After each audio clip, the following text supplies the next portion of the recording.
aircraft and naval forces were once again involved in airstrikes against military targets in Yugoslavia.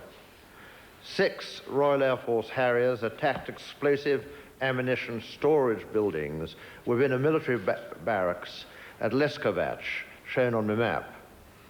The targeted barracks was home to an anti-aircraft unit and an infantry unit.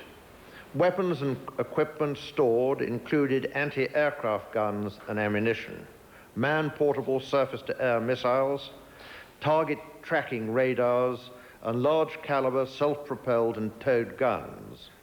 Such weapons and ammunition are used for point air defense and offensive ground operations and are therefore relevant both to our objective of suppressing the Yugoslavian air defense system and to our aim of reducing Yugoslavia's capability to repress the Kosovars. All of our aircraft returned safely to their bases, having completed their missions. Of the 3 targets that they attacked, 2 were successfully destroyed, as you'll see in a minute from the video camera footage. 1 aircraft successfully locked onto the 3rd target, but as a result of a technical problem, the aircraft didn't release its bombs. Our aircraft were not attacked by missiles or anti-aircraft fire. Group Captain Parkinson will now take you through the video. Ladies and gentlemen, I'm going to show you 2 clips of our films last night. Both attacks were against the same target area, but the pilots have been allocated different impact points inside that target complex, and you'll see that on the films. The Harriers last night flew what we call a cooperative attack, with 1 pilot in 1 aircraft designating the target with his laser pod, and the other pilot in his aircraft providing the weapons to attack the target. It may look like a fairly simple procedure when you watch this film, but I should remind you that the Harrier pilot is in an extremely complex environment when he's carrying out this attack. He's required to fly in formation with the other aircraft. He's required to look out for attacks from the air. He's required to look at the ground for signs of launch of surface-to-air missiles. But most importantly, he's required to monitor his airborne electronic warfare warning equipment, which will continuously alert him if he is attacked. Could we show the first film, please?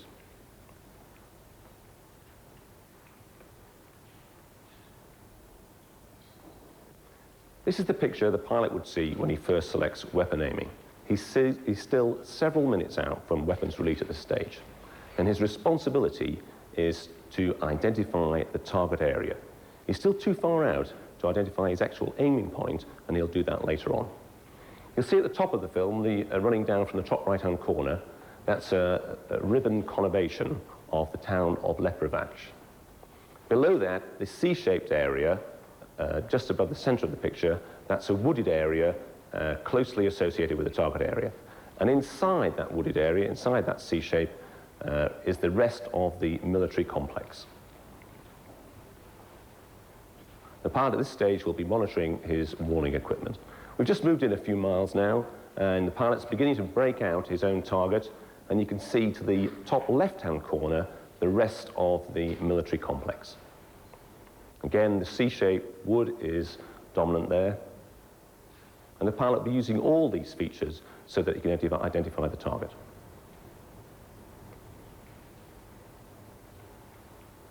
The explosion, with the weapons inside the storage area now exploding.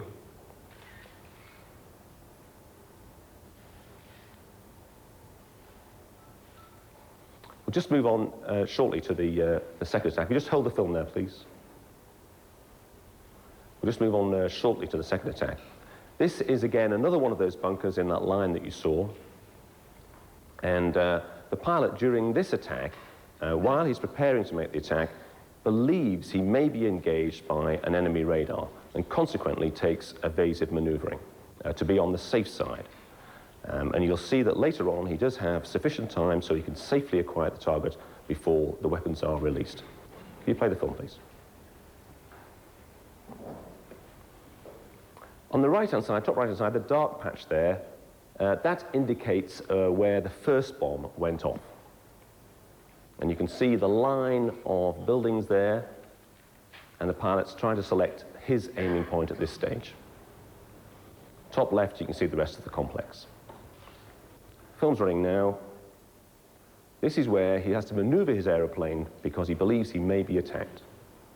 He comes out of that maneuver, the equipment quickly locates the exact area, and the pilot refines the mark in plenty of time to safely execute the attack.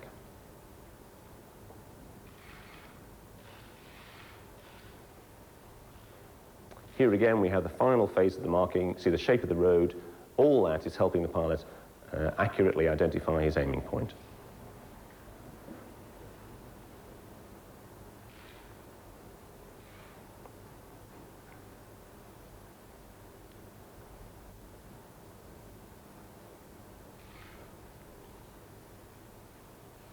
Rapid impact there. A bit of smoke at the bottom of the picture. That's from the first, from his leader's bombs. You can see the effect of the detonation there. And surely those weapons inside those storage areas will now have been destroyed. Thank you. Well, as well as the Harrier GR7s you just heard about, 2 Royal Air Force TriStar tanker aircraft and 3 E-3D Sentry early warning aircraft were flying essential support missions last night. And I think at this stage, I'd like to pay tribute to all the men and women of the Royal Air Force ground crews and support services who have been involved in these operations. They're carrying out very difficult roles in an exemplary manner. Turning to NATO's military action overall, our attacks so far have had to be aimed mainly at Yugoslavia's air defense system, since we have an obligation to protect our own aircraft. But the balance is now shifting to wider military targets. We're, however, still some way away from achieving our objective of reducing the capability of the Yugoslavian security forces to repress the Kosovo population. Even now, Yugoslavian military and security forces, including tanks and other armored vehicles, continue operations using disproportionate force in northeastern Kosovo.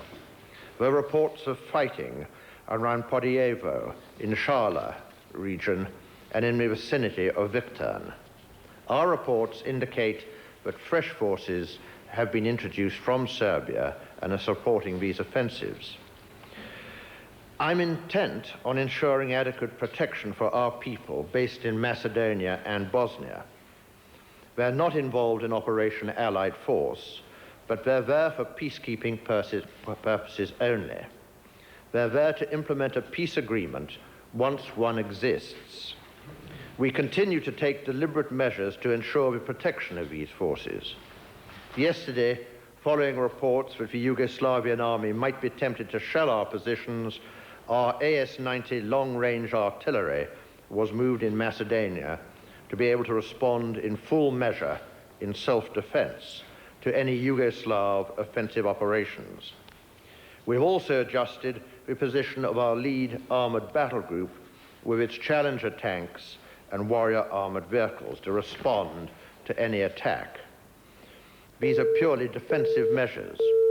Should there be an attack upon our forces, our response will be swift and severe and would not be confined to these steps alone.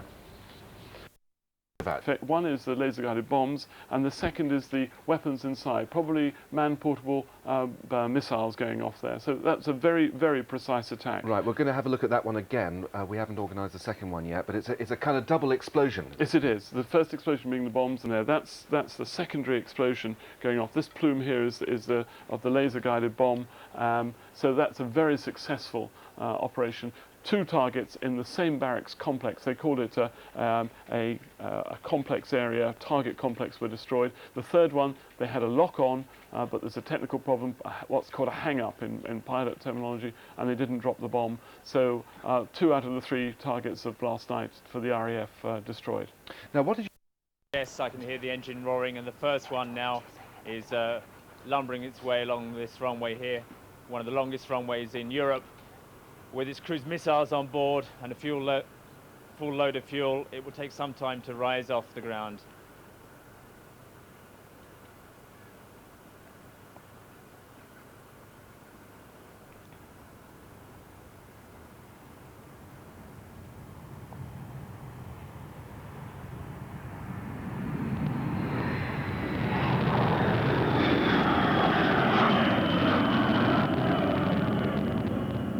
Well, Andrew, quite a sight. Yes, that's the first one away there. These aircraft have the call signal Havoc, and each individual plane has a name. Some of the planes here today, one called Instigator, another one called Mad Bolshevik. And yes, it looks as if another plane now is lining up. It's difficult for me to see the end of the runway from where I am. Another of our cameras is in a higher position, but yes, there is another plane coming along too. They try and take off as close as they can to each other so that they can travel in a squadron towards their targets. These planes could reach Serbia directly in 2 or 3 hours, but it seems they're flying a circuitous route over the Mediterranean, taking much longer to reach their target.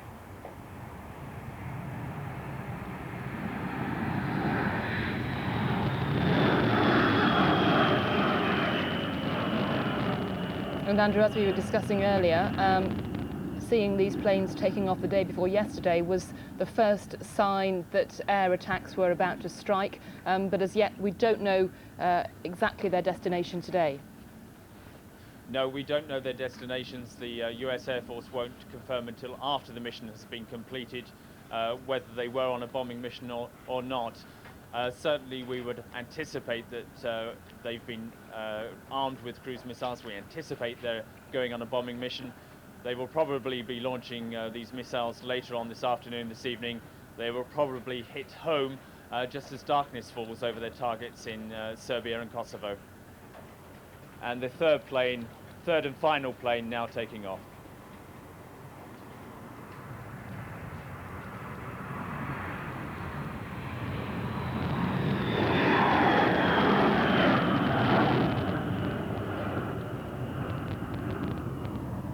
Right, well, we'll leave it there for now, Andrew. We've watched those 3 B-52s joining presumably the 4 who had, or which had left earlier on this morning. For now, thanks very much. In either combat or supporting roles. We have conducted some 400 sorties, and here is a list of some of the air defense facilities that we have struck to date. That may be somewhat microscopic for the people at the back. We'll give you those afterwards. You will see from the map the rough aim points by the places where those targets lie. And in many cases, there may be several aim points associated with these important installations. I will also show you some filmed airborne recordings of these attacks.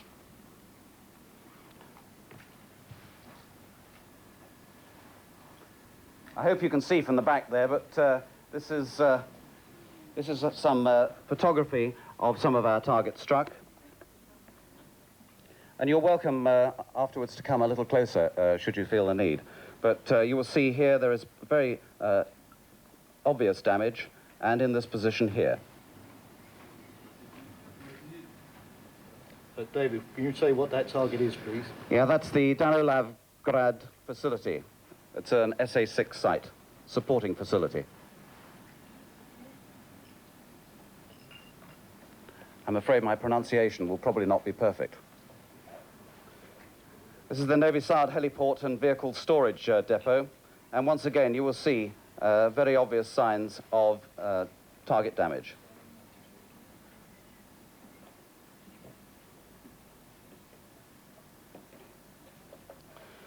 And this was the Kasharevo early warning site.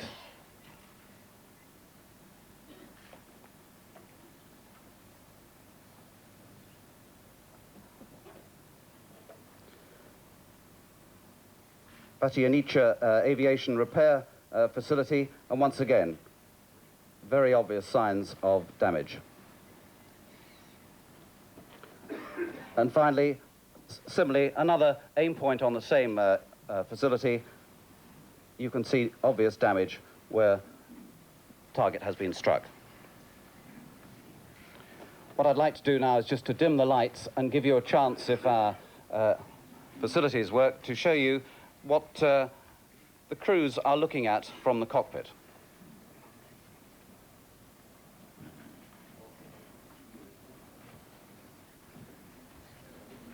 Go ahead.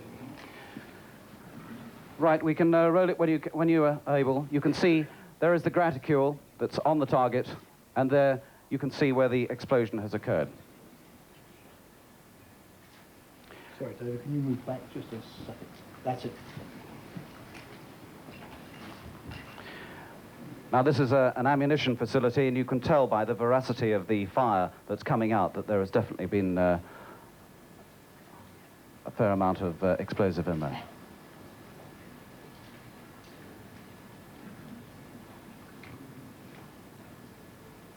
Once again, you can see the graticle on the target.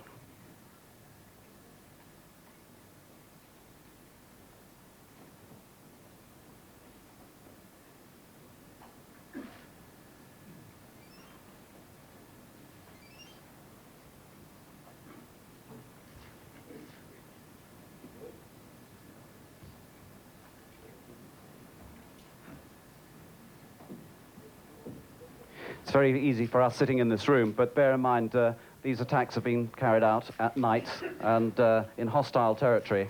There's some very steady hands there putting the aim points on. Once again.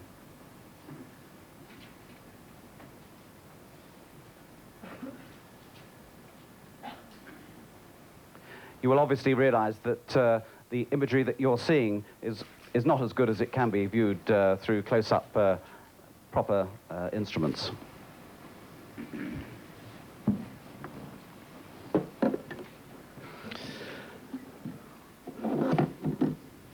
Last night our attacks were carried out with no apparent fighter opposition, and although some surface-to-air missile systems were detected, only one possible launch was noted, with no success.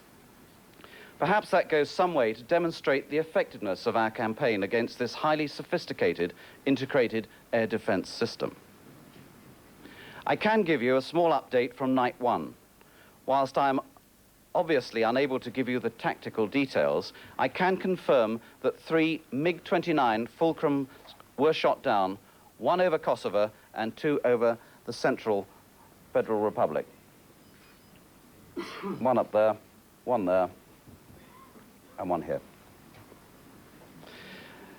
In summary, our operations continue, and you can expect us to maintain our careful and systematic campaign to interdict, disrupt, and to neutralize the Federal Republic of Yugoslavia's integrated air defense systems.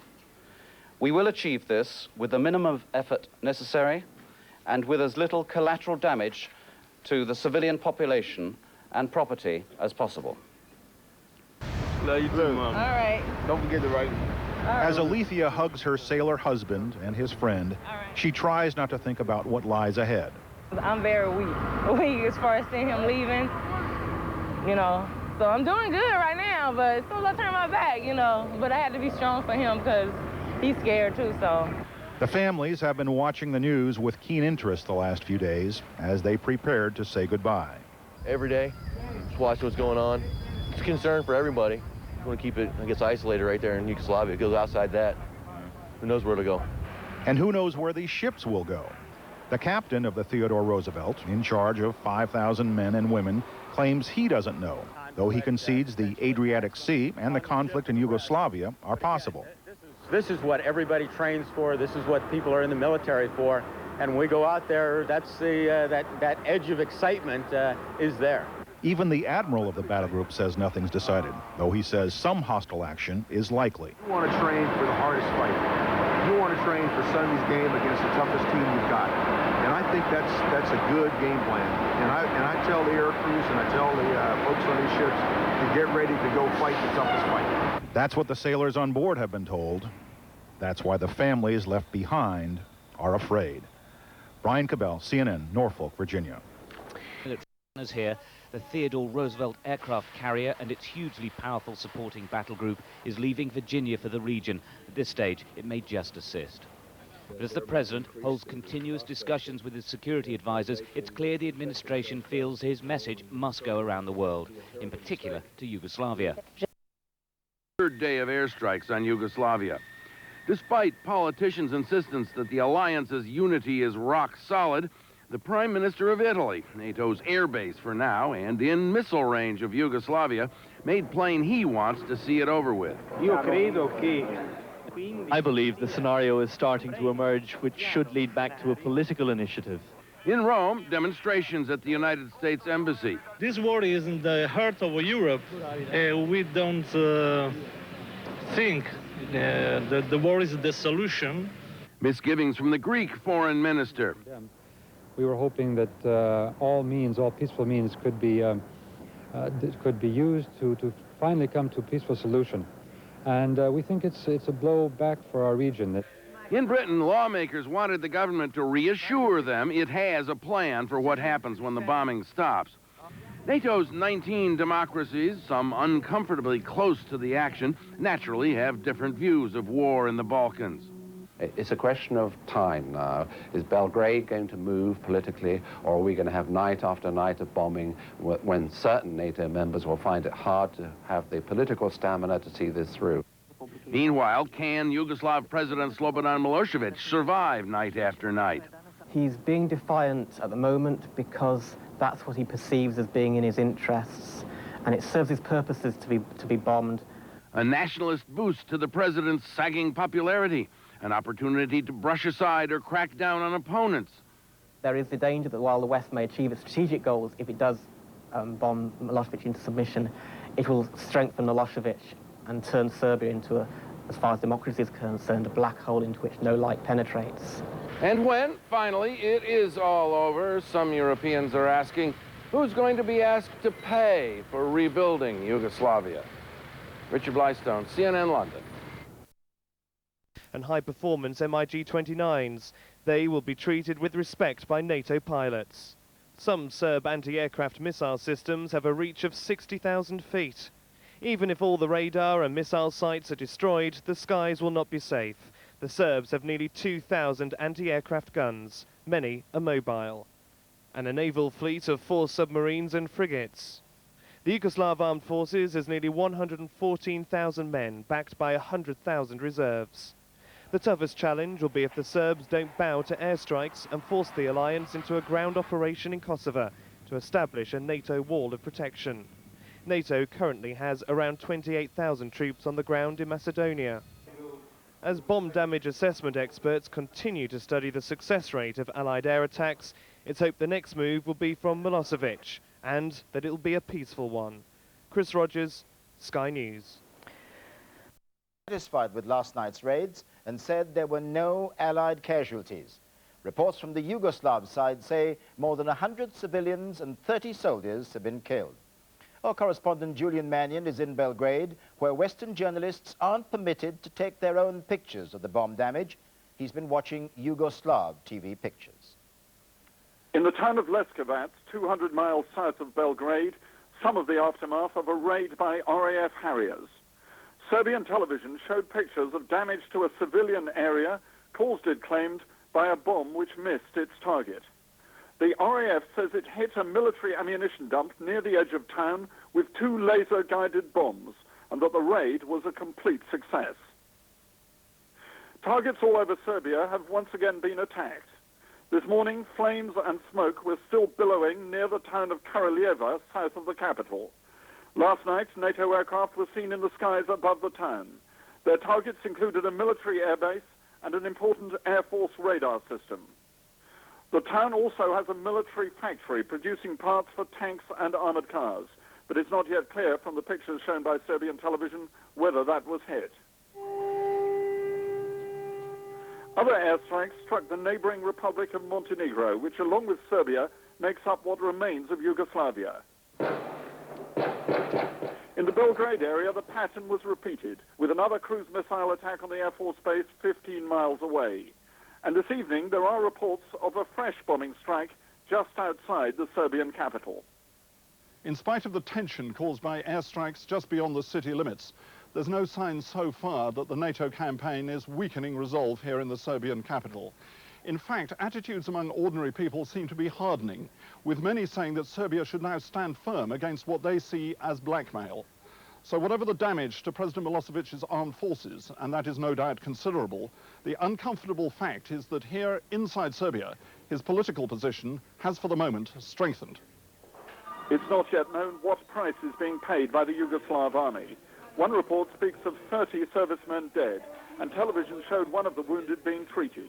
What is clear is that the pressure, and presumably the casualties, will have to considerably increase before President Milosevic changes course. Julian Mannion, ITN, Belgrade. Julian Mannion joins us now on the telephone from Belgrade. Julian, what's the latest there? Well, we've just been told by the emergency services here that there is an unconfirmed report of an explosion somewhere on the southern fringes of the city. And as I say, it's unconfirmed, and I've done my best to look in that direction from this hotel, but there's no sign of any fire or any smoke in that direction. What there is as night falls here is an increased sense of nervousness, even fear. The streets are now largely deserted at this time. The street lights have been turned